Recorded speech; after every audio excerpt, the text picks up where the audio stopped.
Halo semua, Patrisius Juwandono di sini.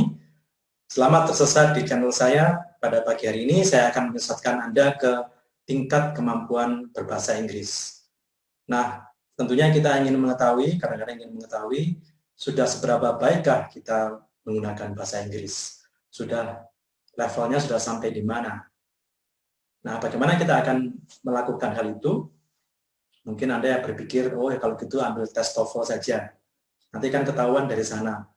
Ya, berapa skornya, ini apakah kira-kira masih termasuk yang golongan pemula atau sudah mahir. Ya bisa saja, tapi pada kesempatan kali ini saya ingin menjelaskan satu dokumen yang namanya CEFR, CEFR, ya, CEFR, yang terdiri dari beberapa deskripsi tentang kemampuan berbahasa Inggris.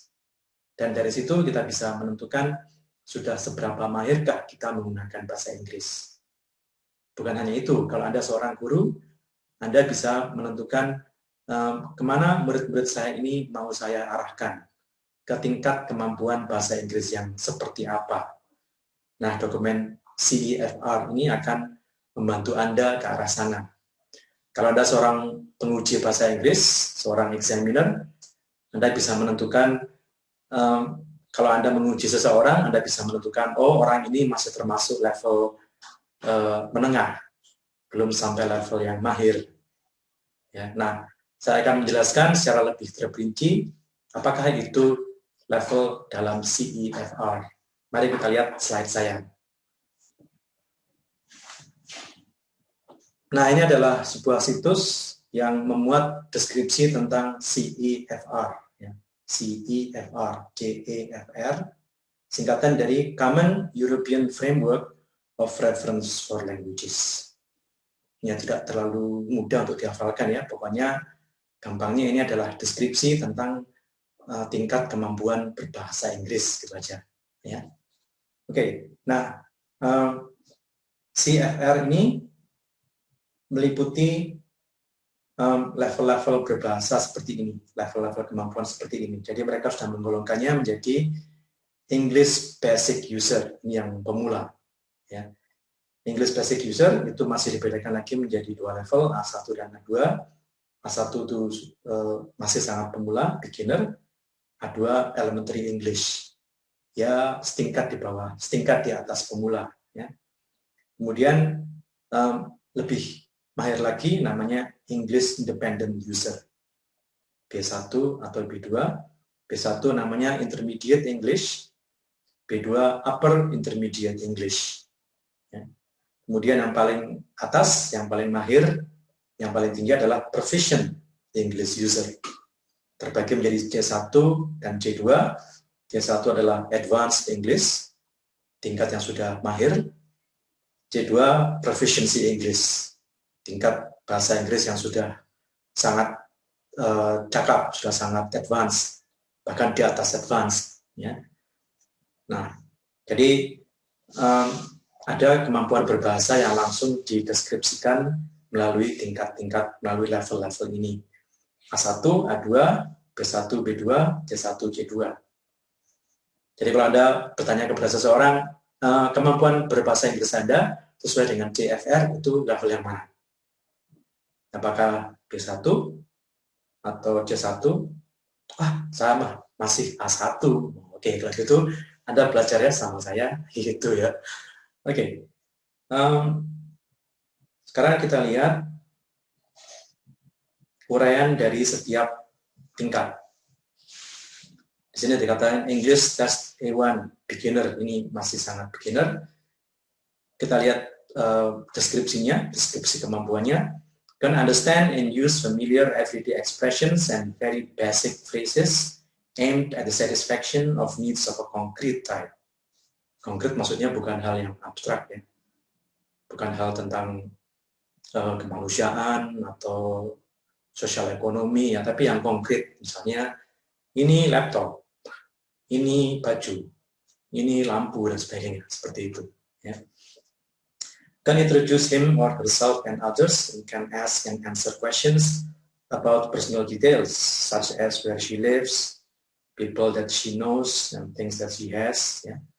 Can interact in a simple way, provided the other person talks slowly and clearly and is prepared to help. Sorry. Ya. Itu yang A1, yang beginner. Kemudian yang A2 tentunya sedikit lebih sulit, sedikit lebih tinggi. Kemudian masuk ke B, yang independent user. Ini dibedakan menjadi B1, intermediate English, dan B2, upper intermediate. Kita lihat yang B2 ya. Can understand the main ideas of a complex text on both concrete and abstract topics. Jadi, nggak cuma bisa memahami yang ada di sini dan bisa dilihat, tapi yang ada di luar sana dan kadang-kadang tidak bisa dilihat karena abstrak. Including technical discussions in his or her field of specialization. Dari segi komunikasi, dari segi interaksi, can interact with the degree of fluency and spontaneity that makes regular interaction with native speakers quite possible without strain for either party. Jadi udah bisa ngomong sama native speaker, udah bisa ngomong sama bule, bahkan sudah bisa memulai percakapan dengan seorang bule, dengan seorang native speaker. Ya. Can produce clear, detailed text on a wide range of subjects and explain a viewpoint on a topical issue, giving the advantages and disadvantages of various options. Jadi sudah bisa menulis, mengungkapkan manfaat dari satu hal atau kerugian dari satu hal. Sudah bisa seperti itu kalau sudah di upper intermediate atau B2. Nah, sekali lagi kalau ada seorang guru, Anda mungkin menjumpai bahwa murid-murid Anda itu masih di level B1. Dan kemudian Anda ingin mengajar mereka selama beberapa semester atau bahkan beberapa tahun sehingga mereka bisa naik ke B2, minimal ke B2 atau bahkan lebih jauh daripada B2, lebih tinggi daripada B2. Ya. Oke. Nah, kalau Anda perhatikan di sini ada tesnya. Ya, jadi ada pelajarannya atau bahkan pelajaran maupun tesnya. Kalau mau ini bisa diklik, nanti akan diantar ke satu web page tertentu di mana Anda belajar lebih jauh tentang level ini. Atau belajar bahasa Inggris lebih jauh supaya bisa mencapai level ini. Ya. Ini web page yang sangat membantu. Ya. Kemudian yang paling atas, C-levels. Nah ini pasti anak-anak sastra Inggris ya, kalau sudah semester 4 ke atas mestinya sudah masuk ke sini. Ya. Apalagi kalau sudah lulus, sudah nulis skripsi, ya, minimal sudah ke sini. Ya. Kita lihat yang C1 ya. Can understand a wide range of demanding longer text and recognize implicit meaning. Can express herself fluently and spontaneously without much uphill searching for expression. Jadi bicaranya sudah lancar, tidak lagi tersendat-sendat karena tidak tahu bahasa Inggrisnya menyediakan itu sudah lagi seperti itu, yang sudah lancar. Can use language flexibly and effectively for social, academic, and professional purposes. Ya. Jadi orang yang sudah masuk ke sini itu sudah bisa menggunakan bahasa Inggris secara fleksibel, secara efektif untuk tujuan-tujuan profesional, tujuan akademik, dan tujuan untuk gaul, tujuan sosial dengan lancar. Ya. Oke, ya sebenarnya ini bukan cuma hanya untuk bahasa Inggris ya, tapi kalau kita lihat di sini kan Common European Framework of Reference for Languages. Jadi languages itu untuk bahasa-bahasa yang lainnya mestinya. Ya, tapi karena saya di bidang pengajaran bahasa Inggris, maka saya mengacunya ke arah kemampuan berbahasa Inggris. Ya, jadi itu adalah gambaran tentang CFR. Jadi kalau sekarang Anda sebagai seorang profesional, Anda harus tahu di mana, pada skala mana Anda berada di CFR. Apakah masih A2, ataukah sudah B1, atau bahkan sudah C1. Ya. Kalau masih B1, ya Anda harus berupaya untuk bisa naik ke B2.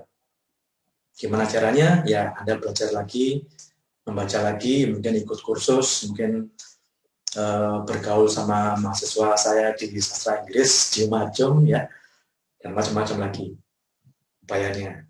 Oke, saya kira itu bisa memberikan sedikit gambaran tentang CEFR. Semoga bermanfaat. Sampai jumpa di episode mendatang. Goodbye.